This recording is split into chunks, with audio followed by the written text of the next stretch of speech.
Daniel in San Francisco, you want to argue about the existence of God. You believe the Bible should be read a certain way. Oh, hello. Hey, you're on with John and Tracy. Yeah, okay. Hi, Dan. So I'm a little nervous, so if I twist up my words or whatever, I'm really sorry. You can just ask for. We'll try to be forgiving. No worries. Yeah. So I have let's just say for the Bible itself of how to interpret it. When you go to the New Testament, right?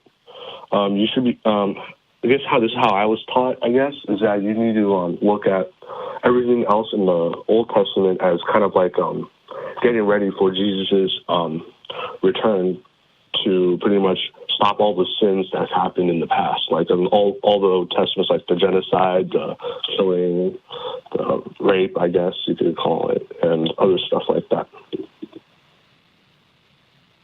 I'm out of my element when it comes to the Bible. Because there's been a lot of people argue that the Bible doesn't really have like morals in it, or the morals are contradictory, I guess, where there's a lot of genocide in the Old Testament and stuff like that. And I'm just trying to say that you should look at through Jesus' perspective, I guess, like through the lens of Jesus, I guess, and how his teachings are there to pretty much negate, I guess, the Old Testament's teaching. But I thought Jesus was supportive of the law, though, right? He lived a perfect life according to the law, and that was how he was able to act as a sacrifice. Isn't that correct? Not a jot or tittle of the old law, whatever that quote is. I mean, he thought the law was perfect, and his job was to live a perfect life under the law so that he could be a perfect sacrifice. Wasn't that the plan?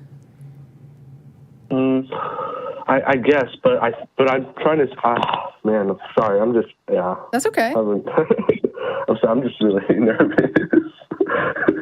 It's not something I really talk about a lot since I don't have a lot of let me just make sure. Are we on the same page as far as the idea was that man could not live a perfect life under the law? That man, it was a flaw in men that they were imperfect, and so therefore they could not live up to the law. That's why they had to keep making sacrifices.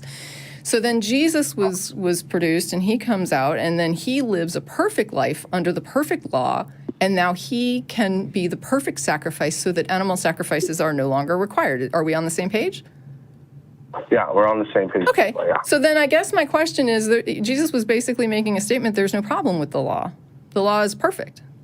And if we were capable, the solution would be everyone to live a perfect life under the Old Testament law, right? Okay, I see what you're saying. Okay. All right. I mean, does that make sense? Do you think that's... Yeah, that makes sense. All right. And then I also have a question about hell itself, and its statements within the Bible, I guess. Mm-hmm. Because there's never been any mention of hell in the Bible, and it's always a reference to God's punishment, which it seems that God's punishment is a total separation from God, pretty much. Yeah. And that it's not just us going to hell or whatever. But it's not a happy thing, right? I mean, it's going to be pretty horrible, and it's going to be forever, right? Yeah. It's just not going to be flames. Right. Okay. But it's not. But what I'm trying to say is that's not God trying to tell us, trying to cut us from it. We're cutting ourselves from God. Okay. Yeah. But we're sinning because we live in sin, and we were born in sin, and we just how do I say this?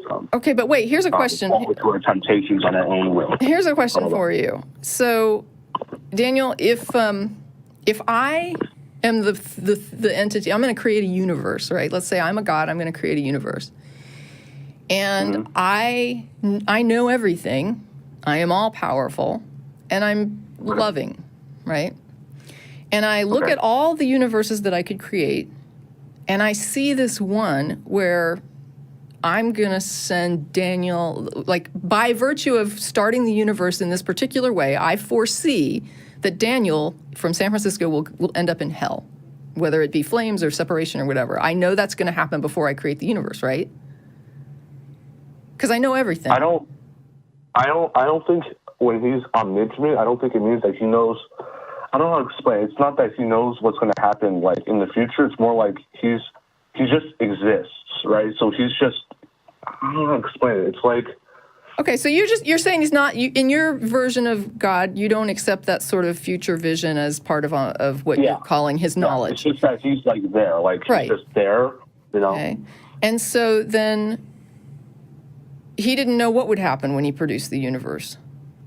Yeah, he produces it, and he had the morals that he gave to us, right? Okay. But he's still all powerful, but he doesn't know he's omnipotent in the fact. I don't know explain. It's like it's okay. No, it's all right. I get you. It's okay. I get you. My next thought would be, does he have any power over who is separated from him and who's not separated from him? No. Okay, so he's not because we ourselves at the beginning we supposedly started with Adam and Eve when they ate from the tree of knowledge. They pretty much poisoned their own souls and was banished from whatever beautiful world that was there, heaven pretty much.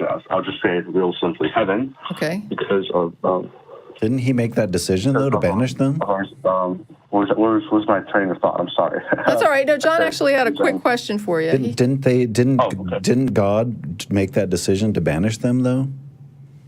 For doing that? Because they didn't banish themselves. Well, I mean, he did banish us, but then after that, it was just our choices whether or not we wanted to become a part with him again, and wherever he is, which is supposedly an all good, great place. Okay, so if you go out tonight and you go to a movie and on your way back to your car, someone comes up to you and they put a gun to your head and they say, "Give me your wallet," and you refuse and they shoot you, did you shoot yourself? No. But you knew if you didn't hand over your wallet, this guy was going to shoot you.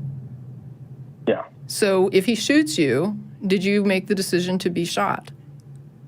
Like, did you shoot yourself? No. Okay, so how is God different?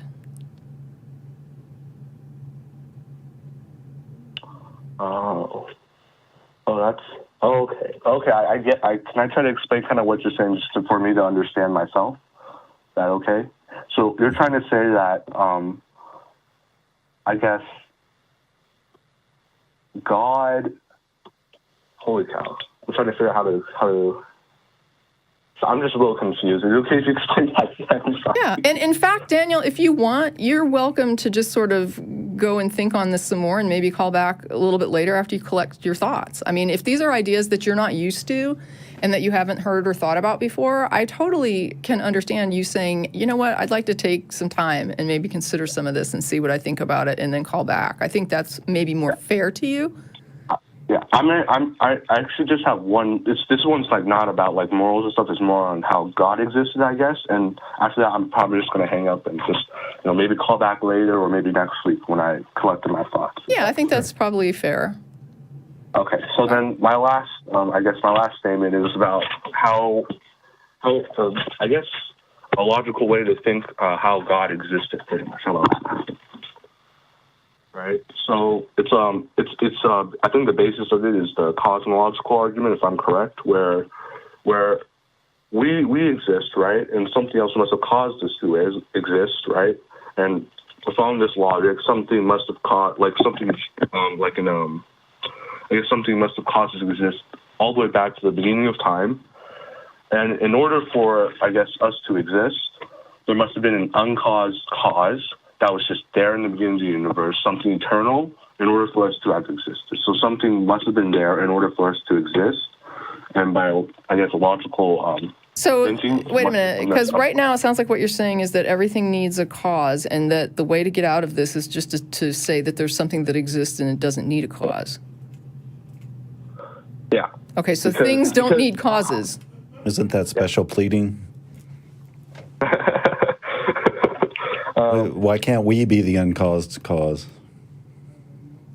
Wait, say that again? Why can't Why can't the universe be the uncaused cause?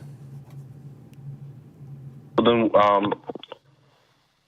what came before the universe then, right? I mean, there has to be something that must have created. Maybe it just has always existed in different forms. What came before God? Oh, okay. All right. Oh, man. Okay. because, man. All right. Okay, Daniel. Yeah, I'm going to I- say, why don't you go and think on some of this stuff? We're going to go ahead and get to some other calls, but I appreciate you calling in today. I'm sorry. I gotta tell you something real quick. These are actually arguments that I've had from a really good friend / teacher of mine. I'm actually not a theist. I'm actually an atheist. I'm really sorry. I just want to try to argue from his point of view to understand his argument. Hey, that's fair. I've been really confused. All right. Well, thanks, Daniel. I'm really sorry about that. Oh, no problem. All right. Well, thanks, Daniel, for the call.